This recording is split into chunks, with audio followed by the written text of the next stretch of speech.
जो वर्तमान में गूंगे बहरे सांसद हैं, जिसमें एससी के भी हैं, एसटी के भी हैं, ओबीसी के भी हैं, उनसे उनको मेरा यही संदेश है कि आप लोग क्यों ना लोकसभा राज्यसभा से इस्तीफा दे दें और इनकी विधानसभाओं से इस्तीफा दे दें और बिल्कुल इनको छोड़ दें। किसी कीमत पे बीजेपी सरकार को सपोर्ट ना करें, जो कि संविधान पर विश्वास नहीं रखती, ना संविधान का आदर करती है। इन्हीं के लोग संविधान को जला भी देते हैं, तो ऐसे एमपी एमएलए विधायकों के लिए तो मर जाना बेहतर है, जो जिस तरीके से कार्रवाई करते हैं ये।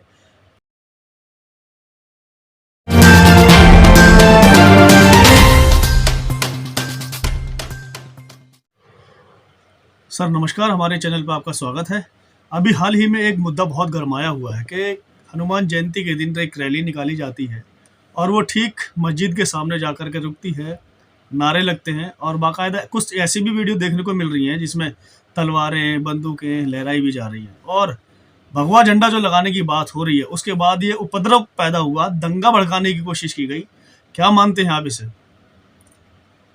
सबसे पहले मैं अपने श्रोताओं को आपके चैनल की तरफ से जय भीम नमो बुद्धाय।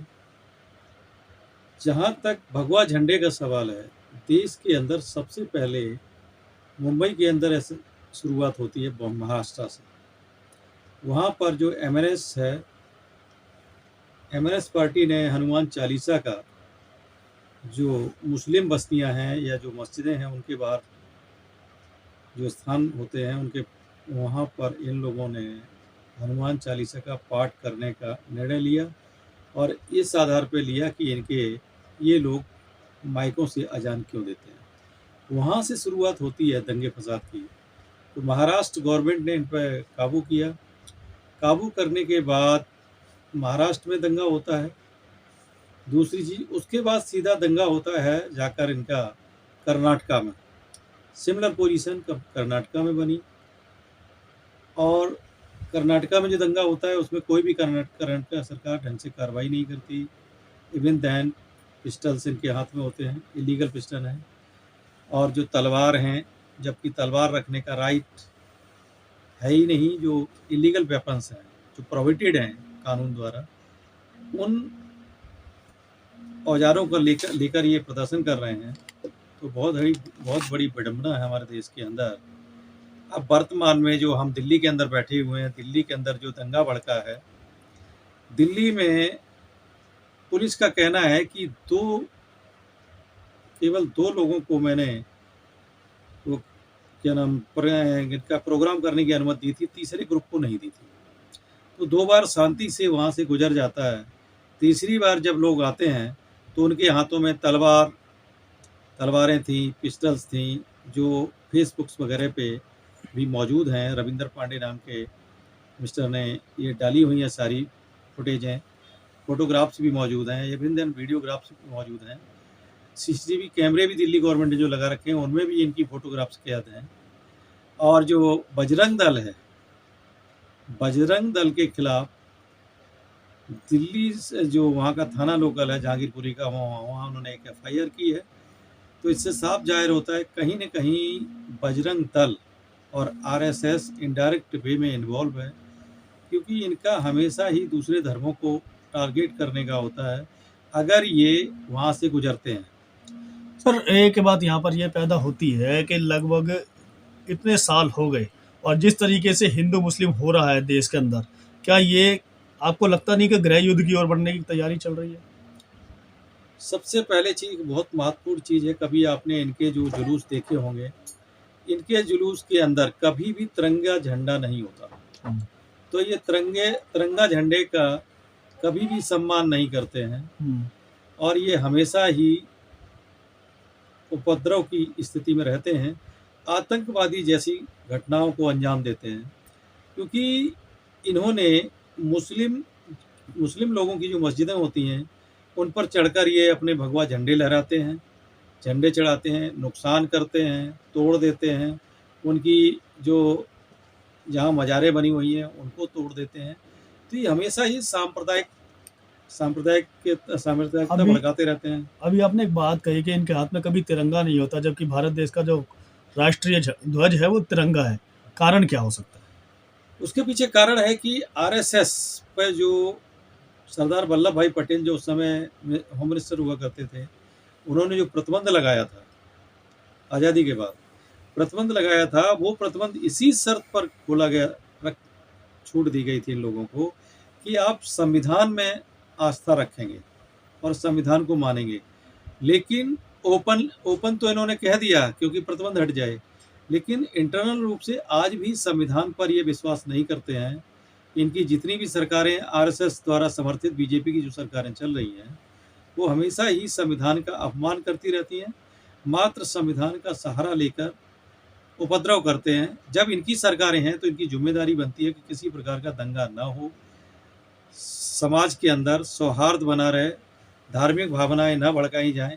लेकिन सरकार के मिनिस्टर, इनके विधायक, इनके एमएलए, एमपीज भड़काऊ भाषण देते रहते हैं। जैसे दिल्ली में प्रवेश ने दिया था, और इनके जो एक थी रागिनी थी, उसने दिया था, और भी इनके नेता हैं तो कभी कार्रवाई नहीं करते उनके खिलाफ। पूरा भारत जो है हमारा संविधान के अनुसार ही चलता है, गणतंत्र माना जाता है, लोकतंत्र है, बाकायदा एक चयन की प्रक्रिया होती है, चुनाव की प्रक्रिया होती है। अभी देखा गया कि हाल ही में 4-5 राज्यों में भी चुनाव हुए और 4 राज्यों में पूर्ण बहुमत से ये लोग जीत करके आए हैं। तो आप कैसे कह सकते हैं कि ये सिर्फ अपना ही मन चला रहे हैं?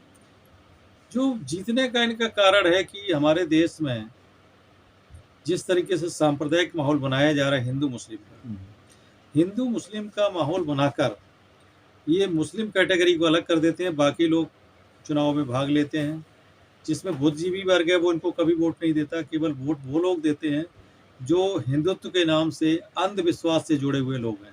सिर्फ अंधविश्वास के कारण ही उनको वोट मिलता है, और वो कभी नहीं चाहते कि देश की पब्लिक पढ़ लिख कर उन्नत करे, आगे बढ़े, या देश की पब्लिक इनसे रोजगार की मांग करे, या हेल्थ की मांग करे, या फिर अपने एजुकेशन की मांग करे। उन पॉइंटों पे कभी बात नहीं करते ये। हिंदू राष्ट्र की बात जब की जाती है तो उसमें लगभग 80% लोगों की बात की जाती है। अब अगर हिंदू राष्ट्र बनता भी है तो इससे आम आदमी को दिक्कत क्या? हमारा देश लोकतांत्रिक देश है और धर्मनिरपेक्ष देश है संविधान के अनुसार। सबसे पहले संविधान, अगर ये हिंदू राष्ट्र बनाना चाहेंगे, या तो संविधान में संशोधन करेंगे या संविधान को ये खत्म करेंगे। संशोधन करेंगे तो देश के अंदर आंदोलन होगा, और संशोधन करना हिंदू राष्ट्र के लिए आसान नहीं है, क्योंकि अन्य राज्यों से भी उसको पास कराना होता है। अन्य राज्यों में सरकारें तो इनकी अभी इतनी नहीं है कि इस तरीके से संशोधन कर लें, लेकिन इनकी हठ धर्मता है कि ये हमेशा यही चाहते हैं कि हम हर कीमत पर। सर, एक कानून संविधान में भी एक प्रक्रिया है कि अगर राज्यसभा और लोकसभा में अगर कोई पूर्ण बहुमत से कोई भी बिल लाया जाता, पास किया जाता, तो वो कानून की दृष्टि से माना जाता है। और जिस हिसाब से आवाज़ें उठ रही है कि हम संविधान को बदल देंगे, और उसी ही तर्ज पर ये लोग अपने राज्यसभा में, संसद में, सब जगह लोगों को मौजूद कर रहे हैं। लगता नहीं कि आपको ये हिंदू धर्म की ओर बढ़ भी रहा है और संविधान बदलने की भी चेष्टा हो रही है? हिंदू धर्म की ओर ये बढ़ रहे हैं और संविधान चेंज करने की जो सोच रहे हैं। संविधान चेंज करने के लिए इन्हें सेंट्रल के साथ साथ स्टेट को भी साथ में लाना होगा, प्रपोजल पास कराने होंगे, तभी संविधान चेंज कर सकते हैं या संशोधन कर सकते हैं हिंदू राष्ट्र के लिए। ये अकेले कभी भी हिंदू राष्ट्र बनाने के लिए संशोधन नहीं कर पाएंगे। जिस तरीके से तब लगभग 20-21 राज्यों में इनकी सरकार है, तो आपको लगता नहीं कि पॉसिबल है? लेकिन वहाँ भी कुछ ऐसे हैं कि इनकी सरकारें पूर्ण बहुमत की सरकारें नहीं हैं, सिर्फ लंगड़ी सरकारें हैं।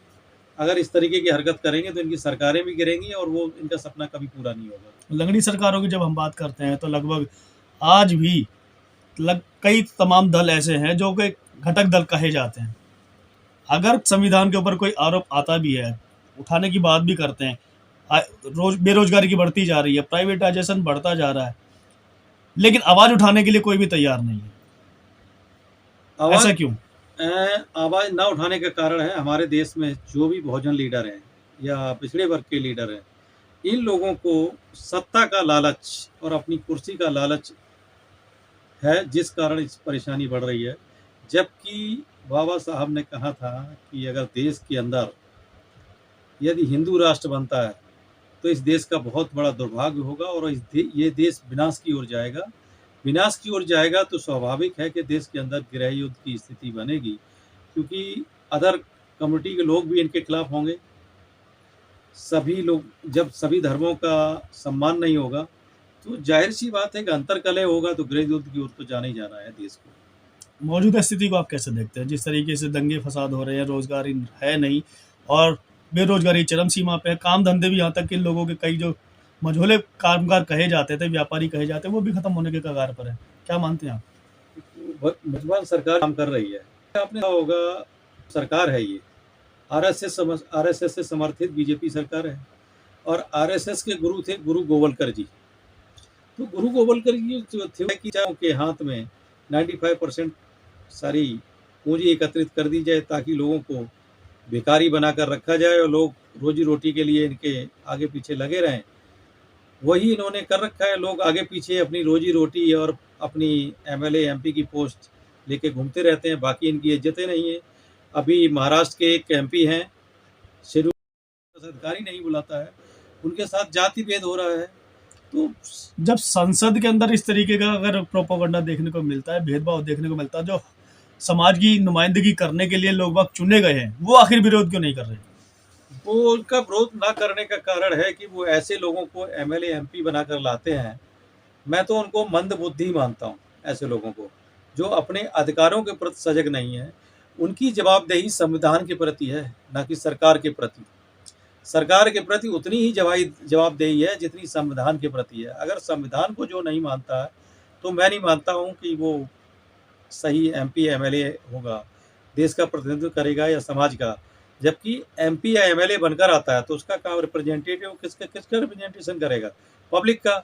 जब पब्लिक पब्लिक का कर नहीं रहा है, सरकार उसकी बात नहीं मानती, तो ऐसे एमएलए, एमपी को तो ज़रा से पानी में डूब के मर जाना चाहिए।